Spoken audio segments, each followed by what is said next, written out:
अस्सलाम वालेकुम, कैसे हैं आप सब लोग। मैं उम्मीद करती हूँ कि आप सब बिल्कुल ठीक होंगे। मैं भी बिल्कुल खैरियत से हूँ। आज है सैटरडे का दिन और सुबह सुबह उठे हैं और जो है बच्चों ने बहुत ज़्यादा फरमाइश की है कि उनको लेबनीज ब्रेकफास्ट करना है। वैसे मेरा तो इरादा कर था कि मैं आज घर में पराठे बनाऊं कुरकुरे से और चाय। मेरा तो बहुत ज़्यादा देसी ब्रेकफास्ट करने का दिल कर रहा था, लेकिन बच्चों ने बहुत ज़्यादा फरमाइश की कि नहीं, हम पूरा दिन 5 डेज स्कूल होते हैं तो हमारा आज बहुत ज़्यादा दिल कर रहा है, तो हम जा रहे हैं बच्चों को ब्रेकफास्ट कराने के लिए। उसके बाद जैसे जैसे दिन प्रोग्रेस होगा मैं वैसे वैसे अपनी रूटीन आपके साथ शेयर करूंगी। जल्दी से ब्लॉग का आगाज़ करते हैं। तो सुबह सुबह हम पहुंच चुके हैं अपना फेवरेट ब्रेकफास्ट करने और आप ये देखिए इस खाने की look. Is it yummy? You like it? Eldea Bakery?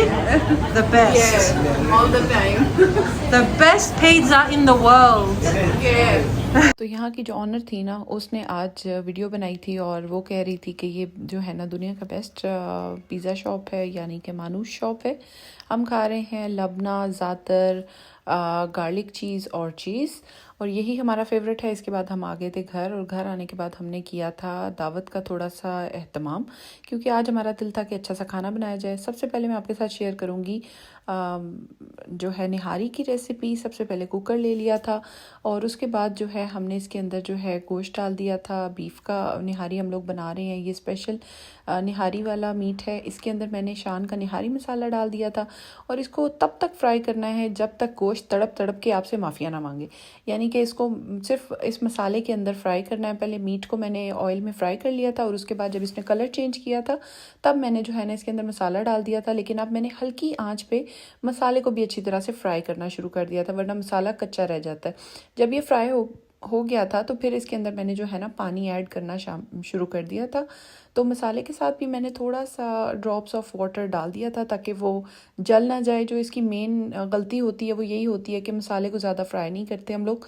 तो मैंने जो है ना उसको अच्छे तरीके से फ्राई करने के बाद इसमें जो है ना पानी डाल दिया था। डिपेंड करता है कि अगर आप कुकर में बना रहे हैं या फिर देगचे में बना रहे हैं। मैं बना रही थी कुकर में। जब ये गल चुका था और जब मैंने खोला तो इसके बाद मैंने इसका मीट चेक कर लिया था। मीट बिल्कुल टेंडर हो चुका था। तो उसके बाद जो है मैंने साथ ही जो है अपना एक कप पानी ले लिया था और उसके अंदर मैंने 3 चम्मच मैदे के डाल दिए थे। ये परफेक्ट रेशो है निहारी बनाने के लिए। तो मैंने इसको अच्छी तरीके से मिक्स कर लिया था ताकि बिल्कुल भी लम्स ना आए।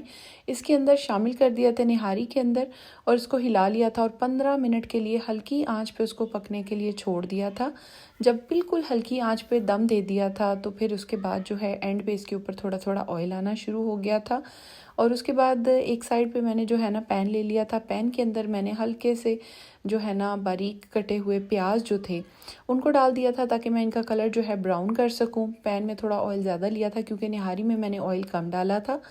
तो पैन में जो है मैंने ऑयल डाल लिया था। इसके अंदर मैं प्याज को अच्छे तरीके से लाल कर रही थी। आज बहुत ही क्विकली हमारा इरादा बना था कि आज हम अपने फ्रेंड्स को बुला लेते हैं और खाना घर पे खाते हैं। वैसे हमारा पहले बिल्कुल भी इरादा नहीं था, अचानक प्लान बना। वो भी हम नाश्ता करके आए तो उसके बाद हमने सोचा कि बहुत गर्मी है, बाहर नहीं जाया जाएगा, तो उनको ही कह देते हैं कि आप हमारी तरफ ही आ जाएं और खाना हम लोग साथ में खाते हैं। तो मेरा दिल किया कि आज बहुत अच्छा सा खाना मैं बनाती हूँ सबके लिए। तो मेरा खुद से दिल कर रहा था कि मैं अच्छा सा खाना तैयार करूँ। तो हम लोग बहुत देसी के शौकीन हैं तो मैंने सोचा निहारी बनाई जाए। तो सबसे पहले मैं आपको बता रही हूँ कि कैसे मैंने निहारी बनाई थी। इसके बाद जब ये फ्राई हो गया था तो थोड़ा सा अनियन मैंने निकाल लिया था और बाकी जो लेफ़्ट ओवर अनियन और ऑयल था वो मैंने निहारी के ऊपर डाल दिया था और फर्दर इसको 15 मिनट और पका लिया था। बहुत ही ईजी रेसिपी है, अगर आपके पास मेहमान आ रहे हैं तो झटपट रेडी हो जाती है। और जो प्याज मैंने निकाले थे उनको साइड पे रख दिया था, इसके साथ धनिया काट के रख लिया था। तो यहाँ पे हमारी निहारी जो है ना वो रेडी हो चुकी है। तो इसी के साथ मैं आपके साथ ना छोटी छोटी रेसिपीज़ शेयर करूँगी जो आज मैंने जो है दावत में खाना रखा था वही। तो इसके बाद मैंने पुलाव बना लिया था। पुलाव की रेसिपी मैं बहुत बार शेयर कर चुकी हूँ, यहाँ पे मैं पुलाव की रेसिपी शेयर नहीं करूँगी। बस उसके थोड़े बहुत क्लिप्स मैंने ऐड कर दिए हैं कि आज मुझे जल्दी थी तो फिर मैंने जो है ब्लेंडर में ब्लेंड कर लिया था टमाटर और हरी मिर्चें और उसका मसाला बना लिया था। अगर आपको उसकी रेसिपी चाहिए हो तो फिर आप मेरे डिस्क्रिप्शन में देख सकते हैं, मैं उसका लिंक दे दूँगी। यहाँ पर यह है कि मैंने चिकन फ्राई करके निकाल लिया था और मसाला बनाने के बाद चिकन को दोबारा शामिल कर दिया था। आज सिर्फ ये चेंज किया था मैंने पुलाव के अंदर। उसके बाद मैंने बनाई थी जी चटनी की रेसिपी बहुत आसान है। मैंने धनिया ले लिया था फ्रेश, उसके अंदर हरी मिर्चें ले ली थी 2, इसके अंदर लहसुन के जवे ले लिए थे, टमाटर ले लिया था हाफ। एक थोड़ा सा चेंज है, उसका क्लिप मैं ऐड नहीं कर सकी। मैंने आधा टमाटर जो है ना वो छुरी के ऊपर लगाने के बाद उसको थोड़ा सा आग के ऊपर सेक लिया था, तो जब उसका छिलका रिमूव करके मैंने इसके अंदर डाला था। पता नहीं किसकी वजह से मेरी वो वीडियो जो है वो रिकॉर्ड नहीं हो सकी, इसलिए मैं इसमें ऐड नहीं कर सकी। तो इसको मैंने कूट लिया था अपने ब्लेंडर में ही। बहुत मज़े की आज चटनी बनी थी। मुझे डिफरेंट टाइप की चटनियाँ ट्राई करना बहुत ज़्यादा पसंद है। तो ये चटनी की रेसिपी जो थी वो मैंने देखी थी इंटरनेट पे और मुझे इसकी रेसिपी काफ़ी ज़्यादा अच्छी लगी है। तो बस फिर मैंने ये इसको दही में मिक्स कर लिया था अच्छे तरीके से। मैंने कहा जो छोटी मोटी चीज़ें हैं वो रेडी करके मैं फ्रिज में रखती जाती हूँ। तो इसमें बस नमक ऐड कर लिया था और चटनी का जायका चख लिया था। बहुत मज़े की ये तैयार हुई थी। इसको क्लिंग रैप कर दिया था और मेरी एक चीज़ जो है वो रेडी होके साइड पे हो गई थी। सबसे पहले मेरी बन चुकी है चटनी और फ्रिज में जा चुकी है। सेकंड थिंग है जी बूंदी, बूंदियाँ, दही बूंदी इसे बोल सकते हैं। तो ये बूंदियाँ मैंने घर में फ्राई की थी। कुछ दिन के बाद मैं इसकी रेसिपी भी अपलोड कर दूँगी। अभी मैंने इसकी रेसिपी जो है वो नहीं लगाई है, तो मैं इसके डिस्क्रिप्शन में आपको लिंक नहीं दे सकती। तो जो है मैंने जो है ये घर में फ्राई की थी। उसके बाद जो है मैंने इनको जो है निकाल लिया था पानी के अंदर, थोड़ी देर के लिए रख दिया था। दही ले लिया था, दही के अंदर थोड़ा सा पानी मिक्स कर लिया था, नमक डाला था, सुरख मिर्चें डाली थी और ज़ीरा पाउडर और सूखा धनिया। 4 चीज़ें मैंने इसके अंदर सिर्फ टोटल शामिल की हैं। ये शामिल करने के बाद मैंने इसे अच्छी तरह से मिक्स कर लिया था इस दही के अंदर। तो बस फिर उसके बाद जो है इन बूंदियों को जो है अच्छी तरह हाथ से स्क्वीज़ कर लिया था। स्क्वीज़ करने के बाद इनको एक बाउल में मैं डालती गई थी और डालने के बाद जो है उसके ऊपर मैंने ये वाला योगर्ट जो था ना वो डाल दिया था। ये योगर्ट बहुत ज़्यादा मज़े का बनता है और घर की बनी हुई बूंदियों की तो आपको पता है बात ही अलग होती है, क्योंकि ना तो उसमें ऑयल की स्मेल होती है, ना ही आपको जायके का कोई फ़र्क मिलता है। बहुत ज़्यादा मज़े की बनती हैं, चाहे आप घर के भले बनाएं या बूंदियाँ, बहुत ज़्यादा अच्छी टेस्टी बनती हैं। इसकी रेसिपी मैं जल्द ही अपलोड करूँगी। उसके बाद जो चटनी मैंने बनाई थी ना, उसकी थोड़ी सी मैंने चटनी जो थी वो रख ली थी। अब उसमें से मैंने बिल्कुल रॉ चटनी जिसमें दही ऐड नहीं हुआ वो वाली चटनी इसके ऊपर डाल दी है। अब इसके ऊपर जो है मैं सॉस एक डालने वाली हूँ। चाट मसाला मैंने डाल दिया है ढेर सारा, क्योंकि इसको ना चाट मसाले का जायका बहुत अच्छा आता है। दही में तो ऑलरेडी नमक मिर्चें हम शामिल कर चुके हैं, लेकिन चाट मसाले का टेस्ट भी बहुत अच्छा आता है। तो मैंने इसके ऊपर जो है वो सॉस ऐड कर दी थी। इमली और खजूर की जो चटनी होती है ना वो मैंने इसके ऊपर शामिल कर दी थी। दही बूंदी बहुत मज़े की जो है ना घर की हमारे पास ठंडी ठंडी रेडी हो गई थी। उसके बाद 2 चीज़ें हमारे पास रेडी हो चुकी हैं, फ्रिज में जा चुकी हैं। तीसरी चीज़ जो मेरा काफ़ी दिनों से दिल कर रहा था, इस बार ग्रॉसरी में मैं साथ में लेके भी आई थी। तो मैंने ये सोचा कि मीठा भी होना चाहिए, इसलिए मैं जो है बनाने वाली हूँ रसमलाई। मुझे काफ़ी लंबा अरसा हो चुका है रसमलाई बनाए हुए, तो फिर मैं जो है मैंने कहा काफ़ी अरसे से मैंने नहीं बनाई, तो आज मैं रसमलाई बनाती हूँ ठंडी ठंडी। तो मैंने जो है इसमें 1 लीटर मिल्क ले लिया था। इसके पैक के ऊपर मैंने पढ़ लिया था, मैंने लजीज़ा की रसमलाई ट्राई की हुई है, मैं वही लेके आई थी। इसमें 1 कप जो है वो 1 लीटर दूध डाल लिया था और 1 कप इसमें मिल्क पानी डाल लिया था। इसके बाद एक बाउल में जो है एक एग क्रैक किया था। एग क्रैक करने के बाद रेसिपी मैंने बॉक्स से ही फॉलो की थी। उसके अंदर जो है मैंने पूरा पैक जो है लजीज़ा रस मलाई का शामिल कर दिया था। ये शामिल करने के बाद मैंने इसके अंदर थोड़ा सा ऑयल डाला था। हाँ, लेकिन एग को अच्छे तरीके से बीट करना है पहले, क्योंकि इसके अंदर लम्प्स बन सकते हैं फिर बाद में, तो अच्छी तरह से मिक्स नहीं होगा। तो इस वजह से पहले मैंने इसको बीट किया था, फिर उसके बाद मैंने इसका पैकेट डाल दिया था लजीज़ा रसमलाई का, और उसके अंदर मैंने अंदाजे से ऑयल डाल लिया था। वैसे इसमें 4 से 5 चम्मच का आ गया था और मुझे पता था कि 4 से 5 चम्मच हो चुका है, तो मैंने इसके अंदर ये शामिल कर दिया था। लेकिन मेरे साथ हो गया था एक छोटा सा ब्लंडर, और वो मैं आपको बताती हूँ कि मेरी जो ये रसमलाई थी ना, ये स्टिकी बनी थी। अच्छा, ये जो ब्लेंडर है ना, ये हो सकता है, इसकी रीज़न ये है कि जो आपने एग यूज़ किया है वो कितना बड़ा है, यानी कि 700 ग्राम का या 900 ग्राम का या फिर 600 ग्राम का। तो हमारे पास जो एग आता है वो काफ़ी बड़ा होता है, बहुत स्टिकी होता है। तो आपको तो पता है, आपकी बहन को सारी निंजा टेक्निक्स का पता है, तो मुझे इसकी भी निंजा टेक्निक पता थी। इसके अंदर डाला जाता है खुश्क दूध। मैंने 2 चम्मच भर के इसमें खुश्क दूध डाला और इसको अच्छी तरह से मिक्स कर दिया, और जो है हमारी रसमलाई बिल्कुल सही हो गई, बिल्कुल सही सॉफ्ट हो गई थी और सही तरह से गूंद गई थी। इसके बाद मैंने जो है छोटी छोटी इसकी मलाइयाँ बना ली थी। वैसे तो वो कहते हैं कि आप गोल गोल बनाएं, लेकिन मुझे ना ये फ्लैट शेप बड़ी पसंद है, तो मैंने फटाफट से इसको फ्लैट शेप में कर लिया था। वैसे ये भी बहुत जल्दी बन जाती है और मुझे जल्दी भी बहुत थी। हमने तकरीबन अपने मेहमानों को माशाल्लाह सिर्फ 2 ही घंटे का टाइम दिया था। 1 बजे हमने उनको इन्फॉर्म किया था और तकरीबन 4 से 5 बजे के दरमियान उनको खाने पे बुला लिया था। तो मेरे पास से 3 घंटे मैंने दूध को अच्छी तरह से उबाल लिया था। और ये ब्राउन शुगर है मेरे पास घर में यही अवेलेबल थी। मैंने इसमें 1/2 कप शुगर डाल दिया था और इसको अच्छी तरह से मैंने मिक्स कर लिया था। दूध को अच्छी तरह से उबाल लिया था और उसके बाद मैंने जो रसमलाई बना के रखी थी वो सारी मैंने इसके अंदर शामिल कर दी थी। चूल्हा बिल्कुल स्लो रखना है, ये इसका जो है ना सबसे इम्पॉर्टेंट पॉइंट है कि अगर आप चूल्हा तेज़ रखते हैं आपकी रसमलाई जो है ना वो ख़राब हो जाती है।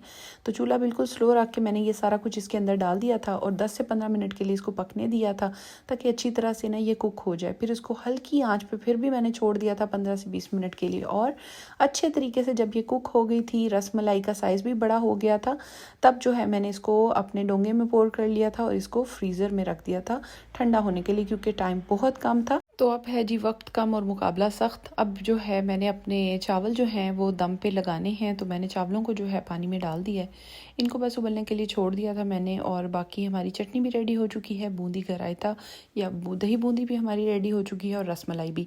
3 चीज़ें फ्रिज में रेडी होके जा चुकी हैं। तो हमने ले लिया था यहाँ पे चिकन थाई फिले। इसके अंदर जो है मैंने मैरिनेशन ऐड कर दी थी, बहुत ही क्विक मैरिनेशन थी, तो मैंने इसमें 2 चम्मच योगर्ट ऐड कर दिया था भर के।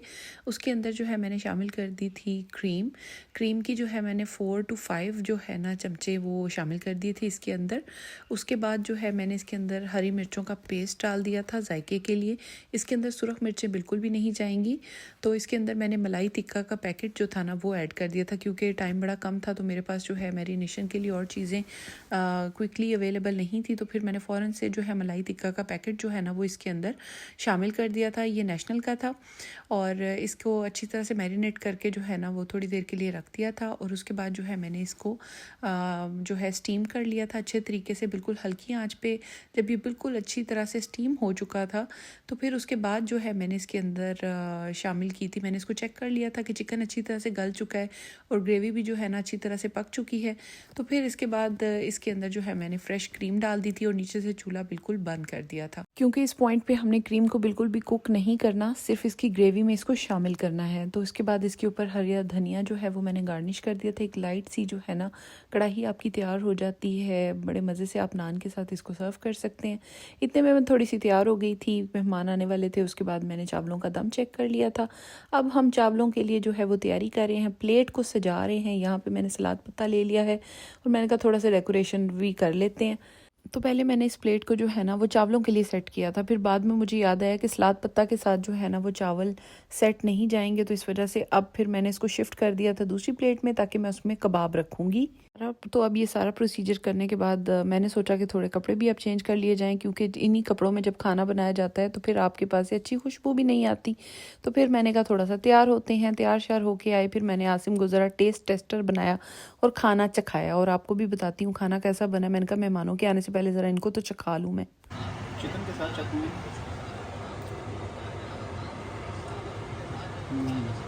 सही है, बहुत अच्छी है। नेक्स्ट थिंग आप चेक कर रहे हैं निहारी, ठीक है, ये चखें ज़रा फिर बताएं। पास है फुल। कैसी बनी है? बहुत अच्छी है, मज़े की है। हाँ बहुत अच्छी, इसकी तरी बहुत अच्छी बनी है। गोश्त बिल्कुल गल गया, बिल्कुल। जायका बहुत अच्छा है, ये देखो।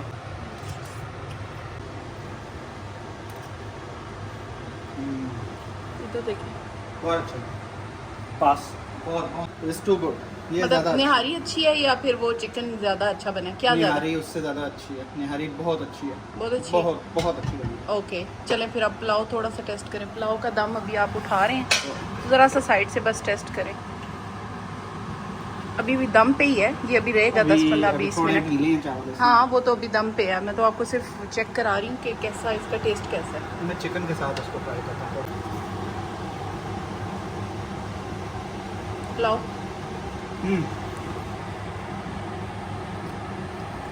टेस्ट परफेक्ट है, टेस्ट बेहतरीन है, बहुत अच्छी है, सबसे निहारी सबसे आला है, बहुत अच्छी बनी है।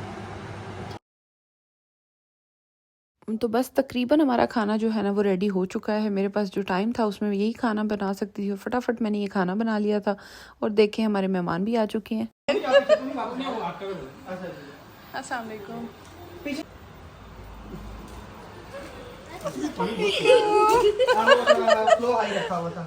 अस्सलाम वालेकुम।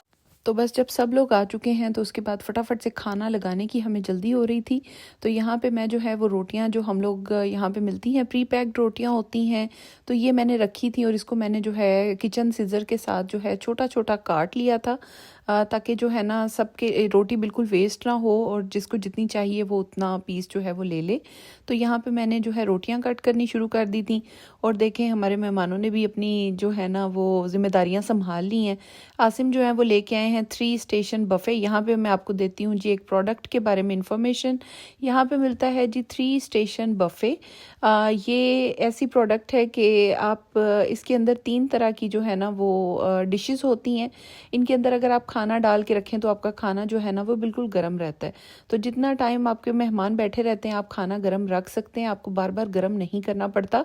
तो इसकी हमने अनबॉक्सिंग कर ली थी, आज मैं बहुत बिजी थी तो अनबॉक्सिंग आसिम ने की थी। और ये देखें जी हमारे मेहमान कम और मेज़बान ज़्यादा। आतका जो हैं वो किचन में कबाब फ्राई कर रही हैं, यानी कि उनको भी हमने अपनी जिम्मेदारियां दे दी हैं। शामी कबाब जो हैं वो फ्राई किए जा रहे हैं बाय आतका। और मैं जो है पीछे कढ़ाई उसके अंदर धनिया वगैरह और इस तरह की चीज़ें शामिल कर रही हूँ, जो आखिरी टच होता है वो दे रही हूँ। और यहाँ पे हमारा मिलजुल के खाना जो है ना वो तैयार हो रहा है और बस अब हम खाना जो है वो सर्व करने की तैयारियां कर रहे हैं। बस फिर इतने में मैंने अपने नेबर्स को भी कॉल कर दी कि आप लोग भी हमें ज्वाइन करें खाना खाने के लिए। मेरे नेबर्स जो हैं वो भी पाकिस्तानी हैं और उनको भी मैंने कॉल की थी कि हम लोग खाना खा रहे हैं तो आए मिल के खाना खाते हैं सब लोग। तो अभी तो वो वैसे बाहर गए हुए थे तो उन्होंने कहा था कि हम थोड़ी देर के बाद आपको ज्वाइन करेंगे। तो हमने इतनी देर में जो है खाना जो है वो लगा दिया था। तो यहाँ पे मैंने अपनी कढ़ाई जो है वो निकाल ली है बफे स्टेशन की डिशेस के अंदर। ये सर्विंग डिशेस होती हैं और जो नीचे इसकी बेस होती है वो इलेक्ट्रिसिटी के साथ अटैच की जाती है। और ये जो है इसकी एक सर्विंग डिश थी, इसके अंदर मैंने अपनी जो चिकन कढ़ाई थी वो डाल दी थी और इसके ऊपर जो है मैं अपनी लवाजमात जो होते हैं वो डाल रही हूँ। अब मैं सर्व कर रही हूँ जी main dish, star of the show, मेरी निहारी, जो मैंने बड़े दिल से बनाई थी और इसी की आज दावत थी जी, निहारी की दावत थी। तो बस फिर मैंने इसको इसके अंदर डाल दिया था और मुझे यही था कि ये ठंडी ना हो जाए खाते खाते, तो जब तक सब लोग खाना खाते रहें तो ये गर्म ही रहे। तो इसीलिए हमने इसको जो है बफे स्टेशन की उसमें ही डाल दिया था सर्विंग डिश के अंदर और उसको 20 मिनट्स पहले जगह ऑन करना पड़ता है और गर्मा गर्म खाना आप इसके अंदर डालें तो ये गर्म ही रहता है। तो यहाँ पे खाना सर्व हो चुका है और मैं आपको दिखा रही हूँ कि हमने खाना जो है वो गैराज में लगाया था और काफ़ी ओपन एरिया है, वहाँ पे भी हमने सिटिंग की अरेंजमेंट बनाई हुई है। तो हमने इसमें रोटियां भी रख दी थी ताकि वो भी गर्म रहें। ये निहारी है, यहाँ पे चिकन कढ़ाई थी, फिर उसके बाद ये शामी कबाब हैं, चटनी है, बूंदियाँ हैं और दही बूंदी है और साथ में ये चिकन पुलाव है। और इसके साथ जो है आतका और तैमूर भाई लेके आए थे डोनट्स बच्चों के लिए, वो भी मैंने इसके साथ ही रख दिए थे। यहाँ पे बैठ के हम लोग आराम सुकून से हम लोगों ने अपना खाना इंजॉय किया। पहले तो खाना कैसा बना? It's really good. मुझे फ्लू लग गया। फ्लू, चलो It's really good. ओके खाइए। Review Like the food? Do you like the food? Okay, thank you. तो इसके बाद हमें ज्वाइन किया था हमारे नेबर्स ने और लास्ट मोमेंट पे मैंने उनको कॉल की थी। सो स्वीट ऑफ देम, उन्होंने हमें ज्वाइन किया। डैनिश बिस्किट्स हमारे लिए वो लेके आए थे। तो यहाँ पे ये जो है डोनट्स भी हैं, बिस्किट्स भी हैं और रसमलाई भी है। तीनों स्वीट्स यहाँ पे पड़ी हुई हैं और सब ने मज़े से जो है अपनी स्वीट्स इंजॉय की और मज़े से अपना खाना चल रहा है और मीठा भी चल रहा है। और उसके बाद एज़ यूजुअल आतका अब अपनी चाय के ड्यूटी पे मामूर हैं। ज़रा चाय की अच्छे से सीक्रेट्स बताओ। कुछ भी नहीं करनी है, हाथ को देखना। नो कैरमलाइज चाय, ओनली सिंपल। मैं अपनी उंगली घुमा देती हूँ ना अंदर तो चाय मजे की हो जाती है। मैंने सोचा थोड़ा पार्टी सेक्शन का दौरा किया जाए, वहाँ जाके देखा कि इतना रश चल रहा है मीठे के ऊपर, तो फिर मैंने कहा ज़रा पता कर। वाले स्टॉल पे इतना रश, वाह, बच्चों ने अंत में चाहिए। आपको कौन सा चाहिए? पिंक रसमलाई को घास डालें थोड़ी कोई। पहले चला था जी मीठे का दौर और उसके बाद अब चलेगा फुल ऑन चाय का दौर। अब जो है सब के लिए जो है सारे मेहमान बैठ गए हैं, मर्द जो हैं वो बातें कर रहे हैं, औरतें अंदर बैठ गई हैं अपनी बातें कर रही हैं। तो सब के लिए जो है ना अब मैं चाय निकाल रही हूँ, सबको अब गर्मा गर्म चाय मिलेगी आतका के हाथ की। मैं सिर्फ सर्व कर रही हूँ, तो सब के लिए अब जो है चाय का टाइम चल रहा है, टी टाइम हो चुका है और सब बच्चे जो हैं आराम सुकून से बाहर खेल रहे हैं। सब लोग अपना अपना बड़ा इंजॉय कर रहे हैं। तो सब जो है ना वो बहुत इंजॉय कर रहे थे, इसे कहते हैं डे वेल स्पेंट। तो जो है बहुत प्रोडक्टिव मेरा दिन रहा और बहुत मज़ा आया। बस जब सब जाने लगे तो हो गया एक छोटा सा ब्लेंडर। तैमूर भाई जब अपनी गाड़ी में बैठे तो उनकी गाड़ी में जो है एक जूस गिर गया, जिसकी वजह से गाड़ी जो है वो बहुत बुरी तरह गंदी हो गई थी। तो इसके लिए जो है हमें जो है अपनी खिदमत उनको पेश की थी, क्योंकि हमने स्पॉट क्लीनर उस दिन प्रीवियसली लिया था। तो मैंने उनको बताया कि हमारे पास स्पॉट क्लीनर है, उससे अगर आप अपनी गाड़ी साफ़ करेंगे तो वो पूरी सेक्शन जो है वो स्पॉट क्लीनर के अंदर जो है ना वो जूस चला जाएगा, सारा का सारा वो सेक्शन हो जाएगी। तो हमने उनको अपना स्पॉट क्लीनर दिया और उन्होंने फ़ौरन से पहले जो है अपनी गाड़ी के अंदर वो स्पॉट क्लीनर यूज़ किया। उनको ये स्पॉट क्लीनर बहुत ज़्यादा पसंद आया था और जो है उनकी गाड़ी फुल साफ़ हो चुकी थी अच्छे तरीके से, और जाते जाते जो है उनका ये काम भी सही हो गया था। और जो है मैंने इसका लिंक भी डिस्क्रिप्शन में दे दूँगी, जिन लोगों ने इसकी वीडियो नहीं देखी वो देख सकते हैं कि ये कितने काम की चीज़ है। अब गाड़ी का अचानक से जो है वो जूस स्पिल ओवर हुआ था और फ़ौरन से जो है इससे उन्होंने इसकी सेक्शन कर ली थी और इसको टोटली क्लीन भी कर लिया था। तो सब इसकी परफॉर्मेंस देख के काफ़ी ज़्यादा अमेज्ड भी थे और मैं आपको भी दिखाती हूँ। भी दिखाए कितना गंदा निकला पानी। ये करने की जाना बीच साफ करना। नहीं, मैंने अपनी गाड़ी करनी है। तो तुम ले जाओ, ले जाए ये लो ले जाओ। ये तुम्हारे साथ मिलकर करूँ। वो वाला लगा, 2 बंदे मिलके गाड़ी साफ करेंगे फिर। ये ले जाओ, ये लो। बस फिर वो इसकी परफॉर्मेंस से काफ़ी सेटिस्फाइड थे और उनको बहुत ज़्यादा पसंद आया ये स्पॉट क्लीनर। और उनकी जो दूसरी गाड़ी है वो सोच रहे थे वो भी इसके साथ साफ़ करना चाहते हैं और वो चाह रहे थे कि मैं इसके साथ वो भी साफ़ कर लूँ। तो हमने उन्हें कहा कि आप ये ले जाएं और अपनी गाड़ी साफ़ करके आप हमें बाद में दे दीजिएगा। तो इस तरह जो है ना बहुत सारे हमारा एक आज बहुत ही अचानक होने वाला एक छोटा सा प्लान जो है उससे सब इतने ज़्यादा खुश हुए और सबका बड़ा अच्छा दिन गुजरा। तो मुझे बहुत ज़्यादा इस चीज़ की खुशी महसूस हुई और आई होप आपको भी मेरा आज का व्लॉग काफ़ी ज़्यादा पसंद आया होगा। अगर आपको मेरा व्लॉग पसंद आया हो तो please don't forget to subscribe, like, share and comment. Thank you so much for watching.